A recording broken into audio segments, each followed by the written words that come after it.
नमस्कार, आदाब, बहुत बहुत स्वागत आप सभी का। डीवी लाइव देख रहे हैं आप। मैं हूं आपके साथ बुशरा खानम फहाद। तो 13 तारीख से जो जंग शुरू हुई थी इजराइल और ईरान के बीच, जिसमें अमेरिका के कूदने के बाद पूरा सिनेरियो ही बदल गया था।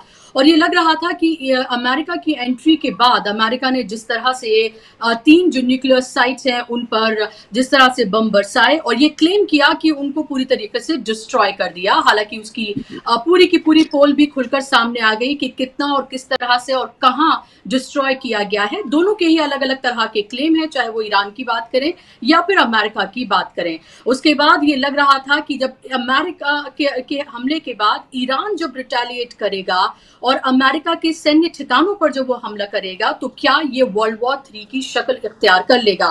कल हुआ भी वो, और उसके बाद पूरी दुनिया में एक तरह की ऊहापोह की स्थिति पैदा हो गई। लेकिन उसके बाद ट्रंप का जिस तरह से ट्वीट आया और ये कहा गया कि वो इसका जवाबी हमला नहीं करेंगे, तो पूरी की पूरी सिचुएशन ही बदल गई। और अब जिस तरह से एक के बाद एक उन्होंने 3 ट्वीट्स करके सीज फायर का ऐलान किया है, जिस तरह से किया है वो अपने आप में बहुत सारे सवाल पैदा करता है। कल से ही ये पता चल रहा था कि इजराइल ने ये मैसेज भिजवाए नेतन्याहू ने कि वो अब युद्ध विराम चाहते हैं, और उसके बाद अब अमेरिका का ट्रंप का ये कह देना। आप सोचिए, अनकंडीशनल सरेंडर से लेकर आयतुल्ला खामनाई के कत्ल की धमकी से लेकर और पूरे तेहरान के एयरबेस पर या ईरान के एयरबेस पर एयर स्पेस पर हमारा कब्जा है से लेकर प्लीज और गॉड ब्लेस ईरान तक आ गए हैं डोनाल्ड ट्रंप। क्या वाकई में ये सीज फायर हो गया है? क्या सीज फायर का वायलेशन अब नहीं होगा? क्या जो लग रहा था कि ये वर्ल्ड वॉर 3 में तब्दील हो सकता है, क्या हम कह सकते हैं कि अभी के लिए उस पर फुल स्टॉप लग गया है? ये अभी के लिए है या हमेशा के लिए है? क्या इजराइल पर भरोसा किया जा सकता है? क्योंकि अब तक वो 78 से ज्यादा बार सीज फायर का उल्लंघन अलग अलग मुल्कों के साथ वो कर चुका है। तो क्या एक ऐसे देश पर यकीन किया जा सकता है? ये सो कॉल जो वर्ल्ड पावर थी, आखिर ईरान जैसे देश के आगे झुकती हुई और कमजोर पड़ती हुई क्यों नजर आ रही हैं? आज इसी पर बात करेंगे, इसी पर चर्चा करेंगे। आप स्क्रीन पर देख सकते हैं मेरे साथ फोर्स मैगजीन के एडिटर और देश के जाने माने रक्षा विशेषज्ञ प्रवीण साहनी जी मेरे साथ हैं। प्रवीण जी, बहुत बहुत स्वागत आपका कार्यक्रम में। मेरा पहला सवाल, और शायद जो सबके मन में सवाल है, जो डोनाल्ड ट्रंप कह रहे हैं, जो नेतन्याहू कह रहे हैं, और जिस तरह से सीज फायर हुई है, उसका क्या मतलब है?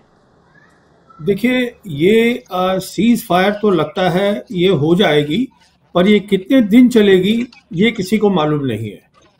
क्योंकि जहां तक इजराइल का सवाल है और नेतन्याहू का सवाल है, मेरी समझ में उनका जो एम था, जो ऑब्जेक्टिव था, वो बिल्कुल हासिल नहीं हुआ है। और जो उनका दबदबा था पूरे एरिया के अंदर, रीजन के अंदर, वो बल्कि कम हो गया है। क्रेडिबिलिटी इजराइल की बहुत कम हो गई है। तो उसमें नेतन्याहू की खुद जो है seat as a prime minister, वो अब शक में पड़ जाती है। और जो उनका वो पूरा ये था प्लान कि मैं ये गाजा से पैलेस्टीनियंस का जीनोसाइड चल रहा है, उनको खत्म कर दूंगा, वो सब कुछ भी नहीं हुआ है। तो कहने का मतलब ये है, जहां तक ईरान का था ताल्लुक, ईरान के ऑब्जेक्टिव्स हासिल हो गए हैं। इजराइल का कोई भी ऑब्जेक्टिव हासिल नहीं हुआ है। उसकी, जैसे मैं कह रहा हूँ, क्रेडिबिलिटी डाउन है। तो इजराइल कुछ भी कर सकता है अभी। जी, लेकिन प्रवीण सर, ये आनन फानन में इजराइल कूदा क्यों था?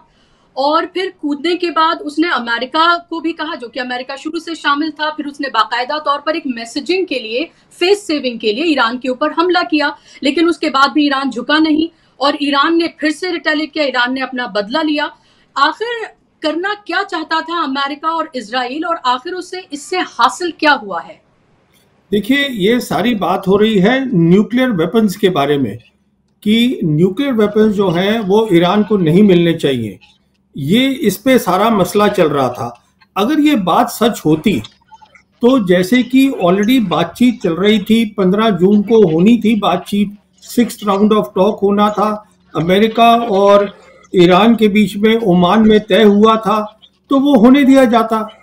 उसमें अगर होता तो देखिए, आज जो है सबको मालूम है, जो ईरान है उसके पास 60% जो एनरिचमेंट कैपेबिलिटी है वेपन बनाने की, वो आ गई है।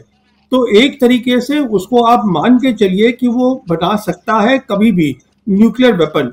उसके लिए 90% चाहिए होती है, 90% एनरिचमेंट, तो वो कभी भी कर सकता है। आइडिया ये था कि अगर बातचीत हो, और ईरान लग रहा था इसमें बहुत सीरियस है, क्योंकि ईरान की भी ये सोच थी कि ठीक है, हम अपना प्रोग्राम जो है न्यूक्लियर वेपन का उसको हम रहने देंगे। जो मेरी समझ में आया है वो नहीं चाहते थे, वो ये चाहते थे कि बिना न्यूक्लियर वेपन के भी आज उनके पास बहुत ताकत है, क्योंकि वो 20 साल से तैयारी कर चुके थे। और साथ में, जैसे आप जानती हैं, आपके व्यूअर्स जानते हैं, दुनिया बदल चुकी है।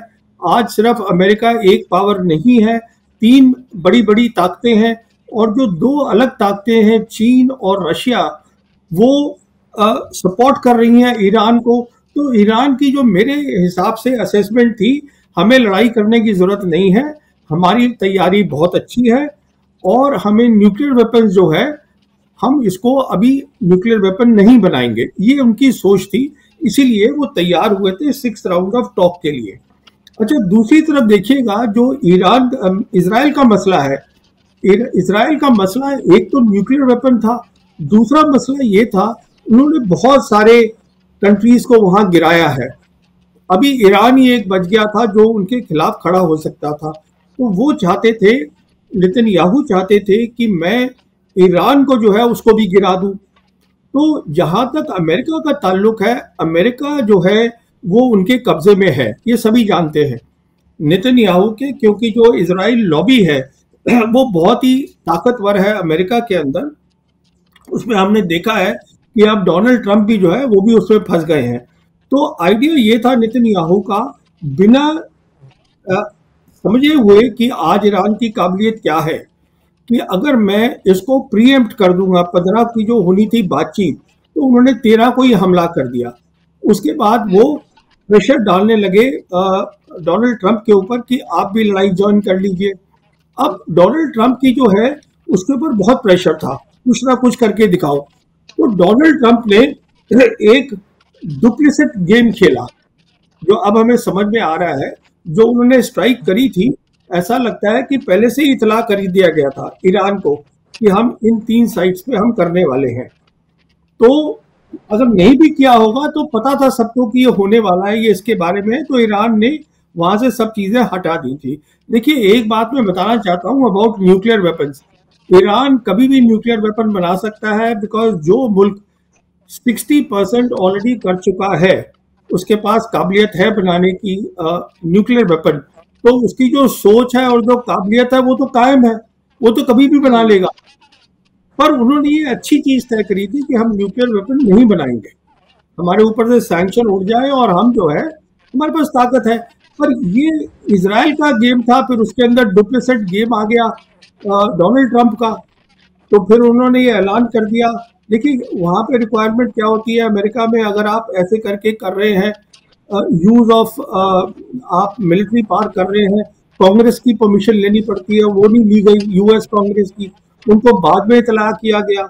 तो कहने का मतलब ये है, दोनों का जो रोल है, इजराइल का और अमेरिका का, इजराइल की तो खैर क्रेडिबिलिटी वैसे ही डाउन है ग्लोबल साउथ कंट्रीज के अंदर बहुत ज्यादा, तो अमेरिका की भी जो क्रेडिबिलिटी है as one of the great powers of the world, वो बहुत ज्यादा गिर गई है। और ईरान का जो स्टेटस है वो बहुत ज्यादा बढ़ गया है। आज वो सिचुएशन है इस समय कि पूरी चीज जो है, वो पावर बैलेंस जो है वो मिडिल ईस्ट के अंदर बदल चुका है, सिर्फ ईरान के कारण। जी, और ये ईरान की एक तरह से कामयाबी के तौर पर इसको देखा जाए कि जिस तरह से शुरुआत की गई थी, लोगों को एक तरह से आप ये कहें कि वेस्ट का जो एक प्रोपेगेंडा चलता रहता है कि ये जो सो कॉल्ड वर्ल्ड पावर्स हैं, इजराइल और अमेरिका की जो बात की जाती है कि इनके ऊपर कोई हमला नहीं कर सकता, इनको कोई झुका नहीं सकता, वो ईरान ने एक तरह से जिस तरह से जवाब दिया है, उससे साफ हो गया है कि सब कुछ किया जा सकता है। अब प्रवीण सर कि ये इजराइल की तरफ से ये कहा जा रहा है कि हमारा जो मकसद था हमने वो हासिल कर लिया। अमेरिका की तरफ से भी ये कहा जा रहा है कि भाई हमने उन न्यूक्लियर साइट पे जाकर बॉम्बिंग कर दी। ईरान ये कह रहा है कि शुरुआत आपने की थी लेकिन अंत हम करेंगे, इसलिए आखिरी जो मिसाइल दागी गई वो ईरान की तरफ से दागी गई। और उन्होंने ये भी कहा कि हम सरेंडर नहीं करते हैं, हम वो लोग ही नहीं हैं जो सरेंडर करें। तो अभी तक भी उस तरह की बातें जो दोनों तरफ से की जा रही हैं, लोगों के मन में ये सवाल है कि पहले 2 हफ्ते का वक्त मांगा गया था और फिर अटैक कर दिया गया। अब सीज फायर की बात भी सोशल मीडिया से की जा रही है, तो क्या अमेरिका और इजराइल पर ईरान यकीन कर रहा है? क्या अंदर खाने कोई आपस में सहमति इस तरह से बनी है कि इसमें रशिया और चीन ने दखल अंदाजी की है? क्योंकि अराक्ची वहां पर गए थे मिलने के लिए और पुतिन ने उन्हें रिसीव किया था और वहां उनकी कॉन्वर्सेशन आपस में जो भी बातचीत है वही है, और उसके बाद अटैक किया ईरान ने और फिर सीज फायर। देखिए, ईरान की, जैसे मैं बोल रहा हूँ, ईरान को ट्रस्ट करने की, यकीन करने की अमेरिका और इजराइल पे कोई ज़रूरत नहीं है। जो इन दोनों की क्रेडिबिलिटी बहुत ज़्यादा गिर गई है, और अमेरिका की तो बहुत क्रेडिबिलिटी गिर गई है अंडर डोनाल्ड ट्रंप, इसमें कोई शक नहीं है। अच्छा, अब जहाँ तक ईरान का ताल्लुक है, ईरान के ऊपर उन्होंने कहा था हमने 6 जो है अमेरिका ने बम जो थे छोड़े थे उनकी 3 न्यूक्लियर साइट्स पे, तो उन्होंने 6 बैलिस्टिक मिसाइल जो थी वो दाग दी, जो यूएस की एयरबेस है कतार में, वहां दाग दी। और बताया जा रहा है कि उनको पहले इतला कर दिया गया था कि ये होने वाला है। कहने का मतलब ये है कि ईरान भी चाहता नहीं है कि जंग बढ़े, पर इम्पोर्टेंट बात यह है ईरान ने अपना जो स्टेटस है वो दिखा दिया है एज अ रीजनल पावर। और मैं ये बात बार बार बोलता हूँ, today it has emerged as a big a world power also, क्योंकि आज वो ब्रिक्स का मेंबर है, एससीओ का मेंबर है, 2 बड़ी बड़ी ग्रेट पावर्स उसके साथ खड़ी हैं। जब फॉरेन मिनिस्टर गया था अभी ईरान का पुतिन से मिलने, प्रेसिडेंट पुतिन से मिलने, तो प्रेसिडेंट पुतिन ने साफ कहा है कि मैं जो हूँ, जो भी मदद चाहिए है ईरान को मैं देने के लिए तैयार हूँ, उन्होंने ये कहा है। अच्छा, और देखिए अब आप ये 3 मुल्क जो हैं, चाइना, रशिया और पाकिस्तान, पाकिस्तान इस समय नॉन परमानेंट मेंबर है national security UN security council का, तो उन्होंने वहाँ पे ये रेजोल्यूशन भी रखा था कि ये सीज फायर होना चाहिए। तो कहने का मतलब ये है कि जो पूरे ग्लोबल साउथ की कंट्रीज हैं वो सब समझ रही हैं कि ये जो अमेरिका और इजराइल है वो दोनों मिलके काम कर रहे हैं और दोनों पे भरोसा नहीं किया जा सकता। अगर आज मैं थोड़ा सा अलग होके ये बता दूं, अगर एक बात हिंदुस्तान में हमें समझनी चाहिए वो ये है, आप अमेरिका अंडर डोनाल्ड ट्रंप पे भरोसा नहीं कर सकते। ये लेसन मेरे लिए आता है। जहां तक मैं ये समझता हूं हिंदुस्तान को ये सोचना चाहिए इसके बारे में। जी, ऑपरेशन सिंदूर खत्म होता है तो उसका ऐलान भी डोनाल्ड ट्रंप आकर करते हैं और कहते हैं सीज फायर हो गया, और 15 बार उसको रिपीट करते हैं। अब ये सीज फायर होता है तो डोनाल्ड ट्रंप फिर आकर इस तरह से करते हैं। इन दोनों चीजों में आप फर्क क्या देखते हैं? क्योंकि एक तरफ जब कहा गया तो उसका कोई ना तो जवाब दिया गया और ना ही उसको कभी ये कहा गया कि ऐसा हुआ ही नहीं था, लेकिन जब डोनाल्ड ट्रंप इस तरह की बात करते हैं तो फौरन ईरान की तरफ से जवाब आता है और ये कहा जाता है कि अभी ऐसा कोई सीज फायर को लेकर हम अग्री नहीं हुए हैं और हम सरेंडर नहीं करते हैं। और उसके बाद आप ये देखिए जो अगला ट्वीट आता है उसमें डोनाल्ड ट्रंप की जबान जो है, जो लैंग्वेज है वो पूरी तरीके से बदल जाती है। उसमें गॉड ब्लेस भी लिखा होता है और प्लीज भी लिखा होता है। तो वो जो एक सेंटेंस है, एक जो फिल्मी डायलॉग है, झुकती है दुनिया झुकाने वाला चाहिए, तो क्या इस पर आपको फिट होता नजर आता है? देखिए, ये आप बिल्कुल ठीक कह रही हैं। डोनाल्ड ट्रंप की क्रेडिबिलिटी कम है, अनरिलायबल है और वो बुली है, और बुली जो होता है उसके खिलाफ खड़ा होना पड़ता है। मुझे अफसोस से कहना पड़ रहा है हमारी सरकार नहीं खड़ी हो पाई, नहीं बता पाई डोनाल्ड ट्रंप को ये जो आप बार बार सीज फायर की बात कर रहे हैं, आपने इसमें कुछ नहीं किया है। जो सीज फायर है, जहां तक ऑपरेशन सिंदूर का ताल्लुक है, देखिए दोनों तरफ नहीं चाहते थे, ना हिंदुस्तान ना पाकिस्तान चाहता था कि बात बढ़े। तो पर हमारे प्राइम मिनिस्टर को या किसी और को हमारे ये जो ब्रीफिंग होती है उसमें बताना चाहिए था कि हम अग्री नहीं करते हैं। वहां देखिए आप, ईरान खड़ा हुआ है और ईरान ने उस बुली को ठीक कर दिया है। ये बिल्कुल दिख रहा है सबको, क्योंकि अब समझ में आ रहा है डोनाल्ड ट्रंप को भी कि ईरान आम ताकत नहीं है। ईरान की एक एसिमेट्रिकल वॉरफेयर है जिसकी उन्होंने तैयारी करी है। ईरान आज एक वो मुल्क है जिसको 2 बड़ी ताकतें उनके पीछे खड़ी हैं। मैं तो तीसरी भी ऐड कर देता हूँ, नॉर्थ कोरिया। जो कि जिनके पास न्यूक्लियर वेपन भी है। मैं चौथी भी ऐड कर देता हूँ, पाकिस्तान, उसके पास भी न्यूक्लियर वेपन है। तो ये सब उनके साथ खड़े हैं ईरान के, उनको दिखता है। सिर्फ उनको ये भी दिखता है, तो बाकी जो ये मुस्लिम और अरब कंट्रीज है, ये सब मतलबी टाइप के हैं, समझे ना। ये सब इन्होंने सब एयर स्पेस अपनी दी उसको, क्योंकि ये लोग अपना इंटरेस्ट देखते हैं सबके सब। ये जो मैक्सिमम मेंबर्स हैं ओआईसी के, अगर आप देखिएगा आज ट्रेड जो है वो क्लोज टू इन कंट्रीज का करीबन 800 बिलियन या 900 बिलियन है अमेरिका के साथ। ये अपना हिसाब किताब देखते हैं, बट इसमें कोई शक नहीं है, ईरान जो है उसने डोनाल्ड ट्रंप को बताया है कि देखिए आप, पहली बात तो दुनिया की अकेली ताकत नहीं है, और दूसरी बात हम अपनी सॉवरेनिटी के लिए नॉट ओनली खड़े होंगे, हम उसको बोलेंगे भी कि हम इसको प्रोटेक्ट करेंगे, और आप जो बोल रहे हैं वो ठीक नहीं है।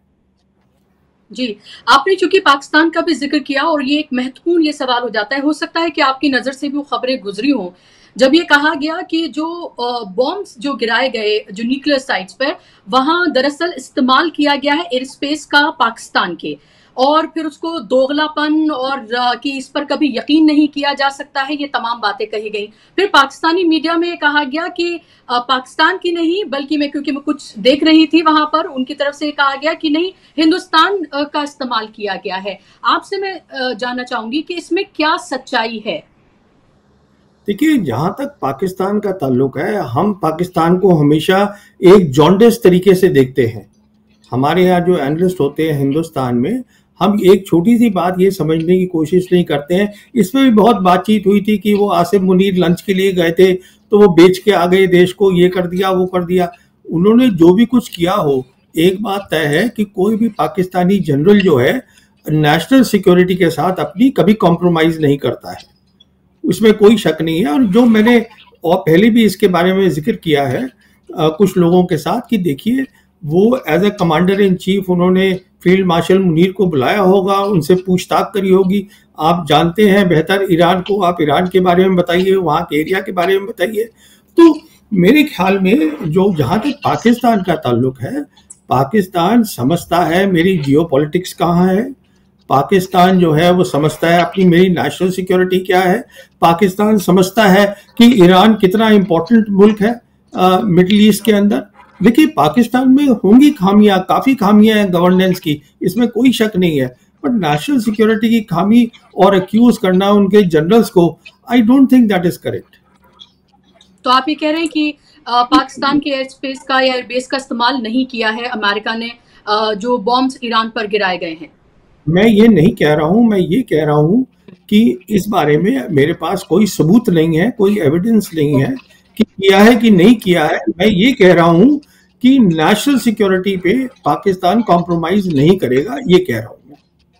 Okay, fair enough. तो प्रवीण सर, इस सारे उसमें, क्योंकि आप एक डिफेंस एक्सपर्ट हैं, लोगों में ये बहुत ज्यादा क्यूरियोसिटी है जानने की कि एक ऐसा मुल्क जो ये कहता है उसके पास मोसाद जैसी एजेंसी है, चाहे अमेरिका की हम बात करें, इजराइल की, दोनों की हम बात करें, उनके पास जिस तरह की एजेंसीज हैं, वहां उन्होंने एजेंट्स भी अपने ईरान में पूरे तरीके से प्लान कर रखे थे, जिनको पकड़ा गया, एग्जीक्यूट किया गया, वो सब भी हमने देखा।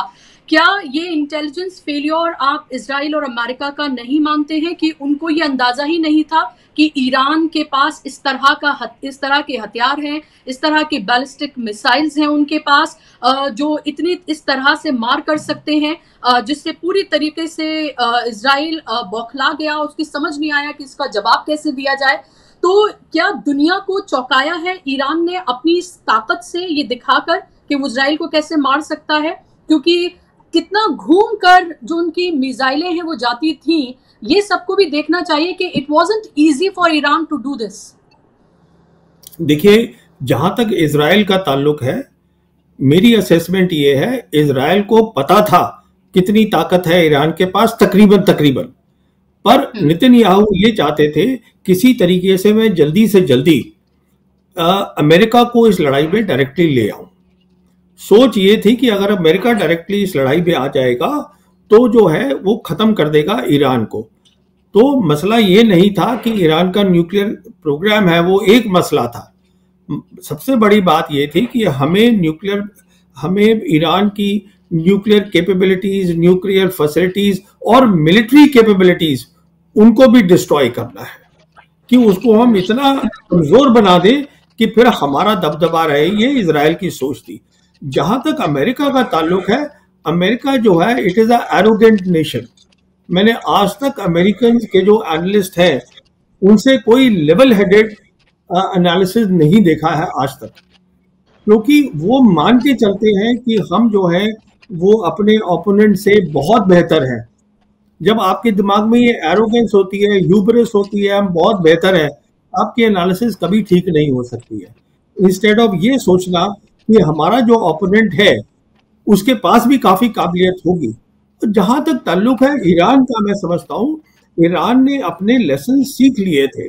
ईरान को तो 2003 से ही इल्म था कि ये मेरे लिए भी एक दिन मुझे इसको सहना पड़ेगा। जब इराक में लड़ाई करी थी अमेरिका ने फ्लिमजी ग्राउंड्स पर, ये ऐसे बनाकर कि उसके पास न्यूक्लियर वेपन्स हैं, तो उनको मालूम था, तो वो उनको ये भी मालूम था कि अमेरिका के पास नेवल पावर है, एयर पावर है, तो मुझे एक ऐसी लड़ाई बना करनी है जो कि एसिमेट्रिकल हो। तो उन्होंने वो पूरी प्लानिंग करी हुई थी, इसलिए उन्होंने ज्यादा भरोसा जो था वो अपनी मिसाइल्स पे रखा, अलग अलग तरीके की, अपने integrated air and missile defence systems पे रखा, और फिर उन्होंने ये सारे ऑप्शंस रखे, जैसे कि ये बेसिस हैं जिसमें आज, जैसे आप जानती हैं, उन्होंने बैलिस्टिक मिसाइल छोड़ी कतार के ऊपर। करीबन देखिए आप 50,000 या 45,000 के करीब जो है अमेरिकन ट्रूप्स हैं वहां पर। फिर उनके पास वो ऑप्शन भी था जिसकी वो धमकी दे रहे हैं, ये क्या कहते हैं, पर्शियन गल्फ में, और फिर रेड सी जिसमें हूती कर सकते हैं। अब देखिए सबसे इंपॉर्टेंट बात जो मैं आपको बताना चाहूंगा, इस सारे से क्या हुआ है, not only Iran has emerged very tall, you see, on the right path. NPT जो है, नॉन प्रोलिफरेशन ट्रीटी, उसकी धज्जियां उड़ गई हैं। ये एक, और ये जो है इसका कस्टोडियन नॉन प्रोलिफरेशन रजीम का, वो अमेरिका है। आप मुझे बताइएगा, जिस मुल्क के पास 50% ऑलरेडी कैपेबिलिटी है एनरिचमेंट की, ऑलरेडी है उसके पास ये कैपेबिलिटी, अब वो क्यों बॉम्ब नहीं बनाएगा? आप मुझे बता दीजिए। अगर उसको धोखे से, अब आप देखिए ना, आज बॉम्ब है नॉर्थ कोरिया के पास, तो ये सब चुप है, उनको कुछ बोलते थोड़ी ना वो। तो बेसिकली ये नॉन प्रोलिफरेशन ट्रीटी की धज्जियां उड़ गई है, और दुनिया अब प्रोलिफरेशन की तरफ जाएगी, उसको सीरियसली कंसिडर करेगी। और जब ये मिलकर आते हैं, मैं ये नहीं कह रहा हूँ कि रशिया बॉम्ब दे देगा, न्यूक्लियर बॉम्ब ईरान को बॉम्ब नहीं चाहिए है बाहर से। ईरान के पास नॉलेज है बनाने की, जो इतना कर सकता है वो 90% भी कर सकता है एनरिचमेंट, उसके पास सब नॉलेज है, उसको थोड़ी मदद चाहिए, तो वो रशिया क्यों नहीं मदद करेगा? रशिया उनकी मदद कर ही रहा है, ये उनके जो सिविल न्यूक्लियर प्रोग्राम्स है। तो मैं ये कहना चाहता हूँ कि हर तरीके से जो डोनाल्ड ट्रंप ने किया है इसमें अमेरिका को नुकसान हुआ है। इजराइल का तो मैं ज्यादा बोलता भी नहीं हूँ, वो तो इन एनी केस जो है, इजराइल इज वन कंट्री जिसको सब मुस्लिम और अरब कंट्रीज को कंडेम करना चाहिए for the genocide that they are doing in Gaza. मैं तो उनकी बात भी नहीं कर रहा हूँ, मैं बात कर रहा हूँ अमेरिका की। एक रिस्पेक्टेबल कंट्री है, आज एक ग्रेट पावर नहीं है, पर दुनिया काफी अहमियत है उनकी दुनिया के अंदर। तो ये जो डोनाल्ड ट्रंप की प्रेसिडेंसी रही है थोड़े से कुछ महीने की, उसमें बहुत तबाही उन्होंने अपनी क्रेडिबिलिटी को करी है। जी, कुछ घंटों में प्रवीण जी इतना क्या बदल गया कि जो रिजीम चेंज करने की बात कर रहे थे कि अगर आप ईरान को ग्रेट अगेन नहीं बना सकते हैं, मीगा की उन्होंने बात की थी, तो क्यों ना रिजीम चेंज कर दी जाए, ये बात डोनाल्ड ट्रंप ने कही थी। कुछ घंटों में लोगों में ये वो है, जहां लग रहा था कि ये वर्ल्ड वॉर 3 की शक्ल लेने वाला है, अब तो कुछ बड़ा होगा, कतर में को इसमें अब शामिल कर लिया गया है, अब इसमें वो अरब कंट्रीज जो जिनकी अमेरिका के साथ डील हुई है वो सब भी इसमें शामिल हो जाएंगे, और यही तो होना था। रशिया और चीन तो पहले से ही ईरान के साथ हैं, नॉर्थ कोरिया भी है, तो लोगों को लग रहा था कि वर्ल्ड वॉर 3 बस अब होने ही जा रही है, और फिर चंद घंटे बाद पूरी सिचुएशन बदल गई। इन चंद घंटों में ऐसा क्या हुआ है? इन चंद घंटों में यही हुआ है कि जो डोनाल्ड ट्रंप जब प्रेशर में आए हैं, तो उन्होंने पहले से ही सोच के रखा था कि मैं ये एक लिमिटेड एक्शन करूंगा, उसके आगे नहीं करूंगा मैं, क्योंकि उनको समझा दिया गया था ये लड़ाई खत्म नहीं हो जाएगी। ईरान लड़ाई में कभी भी हारेगा नहीं, और बहुत ताकतें हैं जो ईरान को बैक करेंगी। तो इसीलिए सारी बात हो रही थी। अब ये भी बताया जा रहा है कि अमेरिका ने जब किया, जैसे मैं आपको बता रहा था, अपनी जो ये 3 न्यूक्लियर साइट पे बॉम्ब भी फेंके हैं उन्होंने, तो पहले बताया जा रहा है, इत्तला कर दी गई थी ईरान को कि हम ये करने वाले हैं। तो ये जो बिहेवियर होता है, डुप्लिसिट बिहेवियर, एक जो ग्रेट पावर होती है उसको शोभा नहीं देता है। जहां तक ताल्लुक है, बदल क्या गया है, जैसे मैं आपको बार बार बता रहा हूँ, बहुत कुछ बदल गया है, बहुत कुछ बदल गया है। एक एनपीटी खत्म हो चुकी है।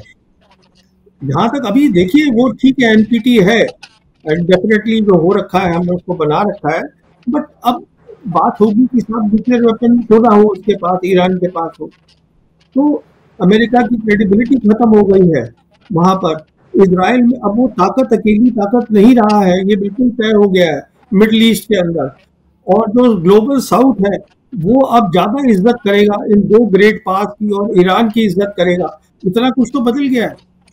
इसमें इसका पूरा इम्प्लीकेशन या पूरी वर्ल्ड पर होगा इन 3-4 चीजों का। जी बिल्कुल। हिंदुस्तान को आप इसमें कहाँ खड़ा देखते हैं प्रवीण साहब? क्योंकि पहले इजराइल के फेवर में ट्वीट किया गया, फिर लगा शायद कुछ परिस्थितियां बदल रही हैं, तो फिर मोदी जी ईरान को लेकर भी ट्वीट करते हैं। और हम देख ही रहे हैं कि ऑपरेशन सिंदूर के बाद एक तरह से हमारे सामने एक ऐसी तस्वीर उभर कर आई जहां हमें लगा कि हमारे साथ तो कोई खड़ा ही नहीं है। हम बिल्कुल एक अलग थलग है और फॉरेन पॉलिसी पूरी तरीके से चरमराई हुई है। अब क्या ईरान का जिस तरह से दबदबा कायम हुआ है, उसके बाद क्या हमारी फॉरेन पॉलिसी में आप कुछ बदलाव देखेंगे? क्या आप ग्लोबल साउथ की तरफ टिल्टेड देखेंगे, या अभी भी ग्लोबल नॉर्थ, अमेरिका और इजराइल की तरफ ही आप उनको टिल्टेड देखेंगे? देखिए, मैं हिंदुस्तान की पहली बात तो बता दूं, जो फॉरेन पॉलिसी है जो हमने देखी है पिछले 11 साल की प्राइम मिनिस्टर मोदी के अंदर, वो एक गलत फॉरेन पॉलिसी है। वो फॉरेन पॉलिसी है जो ये नहीं समझ रही है कि दुनिया बदल गई है। और जहां तक बदलाव का ताल्लुक है, मैं कोई बदलाव नहीं देख रहा हूं। बिल्कुल हमारा नुकसान होगा इसमें, मैं तब भी बदलाव नहीं देख रहा हूं, क्योंकि हमारे लिए हमने तय कर लिया है कि हमें ग्लोबल नॉर्थ के साथ ही खड़ा होना है, और हम वो खड़े होंगे। मैं इसलिए ये नहीं देख रहा हूँ कि हम बदलाव होगा। और नुकसान देखिए कितना होगा। ये जो दोनों कॉरिडोर की बात हो रही थी, नॉर्थ साउथ कॉरिडोर और ये India middle east Europe corridor, अब ये दोनों कॉरिडोर क्या रहे, खत्म हो गए खत्म। अच्छा, जो हमारी गहरी दोस्ती थी ईरान के साथ, वो अब क्या हो गया, उस पर अब शक पड़ गया है। उसमें तो बहुत सवाल उठेंगे अब। जहां तक हम खड़े होते थे हमेशा, हमारी फॉरेन पॉलिसी पैलेस्टीनियंस के साथ, हमने उनको भी छोड़ दिया। तो आप देखिए ना इन सब चीजों को, ऐसे वक्त में जब दुनिया पूरी जो है 80% पॉपुलेशन जो है ग्लोबल साउथ, वो शांति चाहती है, डेवलपमेंट चाहती है, हम उस रास्ते पे जा रहे हैं जहां सिर्फ अशांति ही है। अशांति तो होगी, क्योंकि अगर आपके 2 नेबर हैं, 2 मिलिट्री लाइंस हैं, आपकी उन दोनों के साथ रिलेशन नॉर्मल नहीं है, तो शांति कैसे होगी यहाँ पर, आप मुझे बताइए। अगर पीस नहीं होगी तो तरक्की कैसे होगी, डेवलपमेंट कैसे होगी? वही तो मैं कहता रहता हूँ कि हमारी फॉरेन पॉलिसी गलत है, हमें इसको सीधा करना है। हमें अपनी हिस्ट्री समझनी है, जियोग्राफी समझनी है, हमें अपनी नेशनल पावर समझनी है, कितनी है, बहुत लिमिटेड है। हमें ये समझना है कि आज जो हमारे पास अपॉर्चुनिटी है जियो पॉलिटिक्स की, हम उसका फायदा उठा रहे हैं, हम नहीं उठा रहे हैं। तो मैं तो समझता हूँ हमारी फॉरेन पॉलिसी को और नुकसान होगा, हमारी क्रेडिबिलिटी। ओके, ये बहुत बड़ी बात है कि इससे भी कोई सबक नहीं सीखा जा रहा है, और साफ तौर पर वो दिख भी रहा है, और उसके क्या कारण है वो भी पता है। यहाँ मैं अभी नहीं कहना चाहती हूँ, लेकिन सबको पता है कि किस तरह की हमारी इंटरनल पॉलिटिक्स है, और वो एक खास मजहब के नफरत पर चढ़कर जिस तरह से सत्ता पर हासिल किया है इन्होंने सत्ता को, उसके बाद जो भी चीजें वो हो रही है वो सामने दिख रही हैं। मेरे बस 1-2 लास्ट सवाल प्रवीण सर आपसे, कि एक जो इशू जो अभी भी जस का तस बना हुआ है वो है पैलेस्टीन का इशू। वहां पर अभी भी उसी तरीके से जेनोसाइड हो रही है। वहां अभी भी लोग एक एक निवाले के लिए, आटे की चंद एक बोरी के लिए, या अपने पेट भरने के लिए अभी भी वहां पर हर रोज भूखे मारे जा रहे हैं। हर रोज कभी 100, कभी 150, कभी 200। ये जो जंग हुई है ईरान इजराइल के बीच में, क्या वहां पर कुछ बदलता आप देखेंगे? क्या हमास की स्ट्रैटेजी में कोई बदलाव आप देखेंगे? क्या ईरान का पैलेस्टीन को लेकर जो उनका जो भी इशू उनके जो रहा है, जो हमेशा से उनके साथ वो खड़े रहे हैं, वो हमें पता है, उसमें भी क्या कोई चेंज आपको नजर आएगा? क्या इस सीज फायर में वो शामिल नहीं हो सकता था पैलेस्टीन के नहीं, साथ? देखिए देखिए सीज फायर में शामिल नहीं होगा। पैलेस्टीन का इशू जो बहुत ही दर्दनाक है, बहुत अफसोसजनक है, इसमें कोई शक नहीं है। It's a genocide being done by Israel. वो सीज फायर में शामिल नहीं होगा मेरे हिसाब से।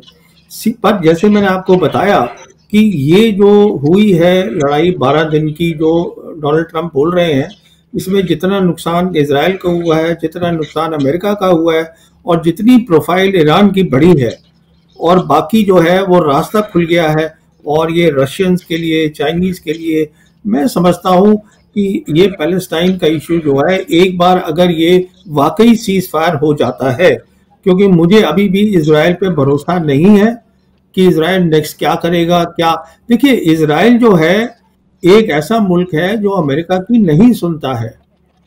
अगर अमेरिका का प्रेसिडेंट कहता है सीज फायर हो रहा है, दूसरी पार्टी मान जाएगी, इजराइल उसको भी तोड़ देगा।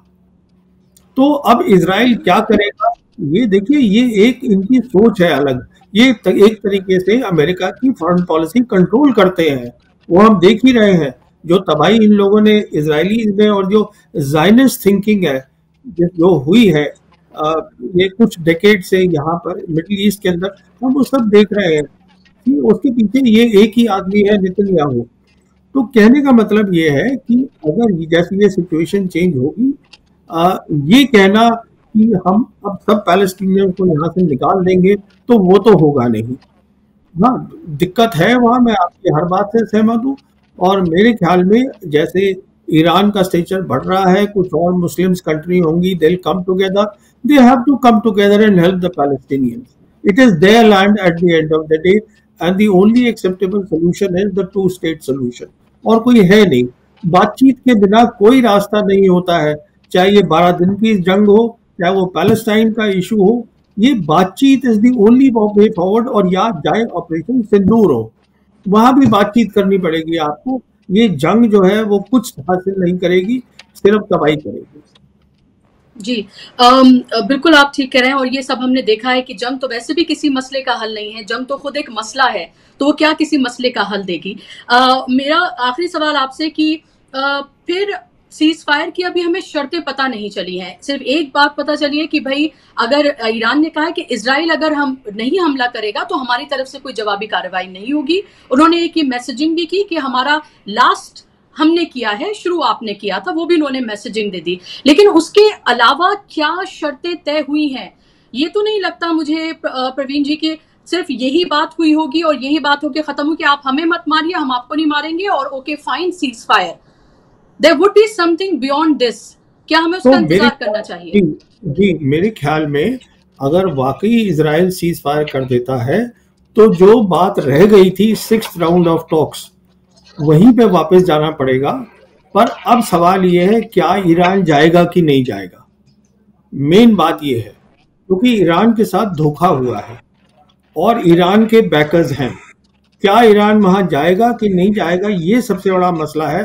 क्योंकि उनकी पार्लियामेंट ने ये कह भी दिया है कि हम IAEA के इंस्पेक्टर्स को नहीं आने देंगे अपने देश के अंदर। हो सकता है वो ऐसे ही बोल रहे हों, यूसी, पर सो दिस इज, जाना वहीं पड़ेगा।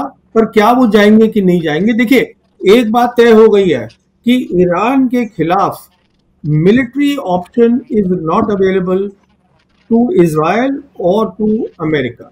अगर अमेरिका घुसेगा मिलिट्री ऑप्शन में दोबारा, then it will be a big war. वही जो आप बात कर रही थी, लड़ाई सकती है तो लड़ाई बढ़ेगी। मिलिट्री ऑप्शन तो है ही नहीं। तो अभी ये सब चीज जो है, अगर वाकई लड़ाई ये अभी बंद हो जाता है इजराइल की तरफ से, तो ईरान को तय करना है अपनी सपोर्टर्स से बातचीत करके कि हम क्या करें। अपनी बात वहां होगी। जी, बिल्कुल। और यानी कि अभी बहुत सारी चीज़ें हैं जो अभी अनफ़ोल्ड होना बाकी है, और इंतज़ार भी करना होगा कि जो कहा जा रहा है, क्या वही हकीकत है? क्योंकि हमने देखा धोखे से हमला भी किया, इज़राइल ने भी किया, फिर अमेरिका ने भी किया, अब सीज़फायर की बात कर रहे हैं। लेकिन नेतन्याहू जैसे शख्स पर क्या यकीन किया जा सकता है? जवाब सबका यही होगा, नहीं। तो अभी कुछ घंटों का, कुछ दिनों का इंतज़ार ज़रूर करना होगा, और उसके बाद ही कहा जा सकता है कि क्या फुल एंड फाइनल ये सीज़फायर हो गया है, या आगे की तैयारी के लिए ये एक तरह का हॉल्ट लिया गया है। बस एक लास्ट, एक क्यूरियोसिटी के लिए मेरा सवाल प्रवीण साहब, कि प्रॉमिस लैंड की बात लगातार कही जाती रही है, और जाहिर सी बात है वो उनके टॉप एजेंडे में है। ग्रेटर इसराइल वो भी उनके टॉप एजेंडे में है, और उसमें लास्ट जो उनके लिए हर्डल है वो जाहिर सी बात है ईरान है। तो क्या वो इन चीजों को ऐसे ही रहने देंगे? क्या इसको एक, अगर माना कि सीज फायर हो भी जाता है, तो ये सीज फायर एक हॉल्ट की तरह नहीं देखना चाहिए? क्योंकि उनको अपने एजेंडे पर वापस आना ही है, क्योंकि इसके थियोलॉजिकल पार्ट को हम निग्लेक्ट नहीं कर सकते हैं। मैं आपकी बात से पूरा सहमत हूँ, इसलिए मैं आपसे कह रहा हूँ कि हम इज़राइल पे दुनिया यकीन नहीं करेगी, अब बिल्कुल, पहले भी नहीं करती थी, अब बिल्कुल नहीं करेगी।